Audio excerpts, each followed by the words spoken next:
ایک عورت کے ہاں ایک لڑکا پیدا ہوا۔ وہ اور اس کا خاوند بہت خوش تھے۔ انہوں نے اپنے بچے کو پہلی بار دیکھا، وہ بہت خوش تھا، لیکن اس کے کان نہیں تھے۔ انہوں نے ڈاکٹر سے پوچھا تو ڈاکٹر نے بتایا کہ ان کے کان اندر سے بالکل ٹھیک ہیں اور کسی بھی طرح سے معذور نہیں تھا، لیکن اس کے باہر نظر آنے والے کان نہیں تھے، اور اس کے لیے ڈاکٹر اس وقت کچھ نہیں کر سکتے تھے کیونکہ وہ ایک بہت چھوٹا سا بچہ تھا۔ اس کی ماں اسی وقت سمجھ گئی کہ اس بچے کے لیے لوگوں کا سامنا کرنا اور ایک نارمل زندگی گزارنا بالکل ناممکن تھا۔ جب وہ بچہ اسکول جانا شروع ہوا تو وہ پڑھائی میں باقیوں سے بہتر تھا، لیکن حسد کی وجہ سے باقی لڑکے اس لڑکے کے کان کا مذاق اڑاتے تھے۔ وہ جب اسکول سے واپس آتا اس کا چہرہ لٹکا ہوا ہوتا تھا۔ اس کی ماں بہت پریشان رہتی تھی۔ وہ لڑکا آہستہ آہستہ پڑھائی میں بھی کمزور ہوتا جا رہا تھا کیونکہ وہ باقیوں کی باتوں کو دل پر لیتا تھا۔ پھر وہ کالج کا طالب علم ہو گیا اور پھر یونیورسٹی جانے لگا، لیکن وہ جدھر بھی جاتا لوگ اس کا مذاق اڑاتے تھے۔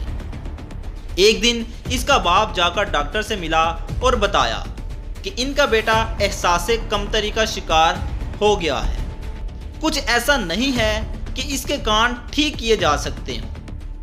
ڈاکٹر نے بولا کہ ہو تو سکتا ہے، لیکن اس کے لیے کوئی ڈونر چاہیے ہوگا۔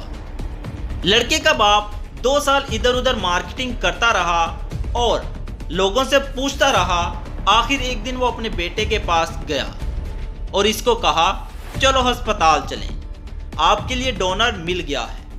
اس کا بیٹا بہت خوش ہوا اور پوچھا کہ کون عظیم انسان ہے۔ باپ نے بولا اس نے مجھے بتانے سے منع کیا ہے، بس سمجھو کہ یہ ایک راز ہے۔ آہستہ آہستہ اس کی پڑھائی پہلے کی طرح بہتر ہو گئی اور وہ ٹاپ کرنے لگا۔ اس نے اس کا آپریشن کامیاب رہا۔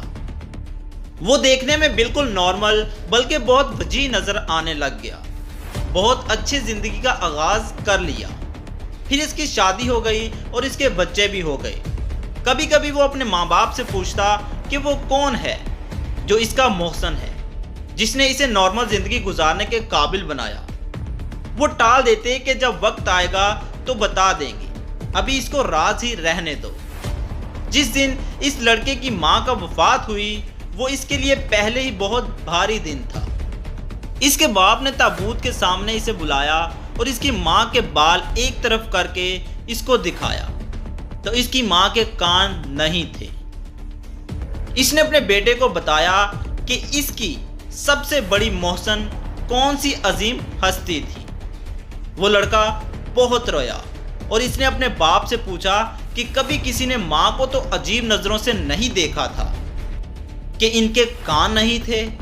باپ نے بولا کہ جن کا دل اندر سے صاف ہو اور خوبصورت ہو، ان کی شکل اور ظاہری حلیے سے کوئی فرق نہیں پڑتا۔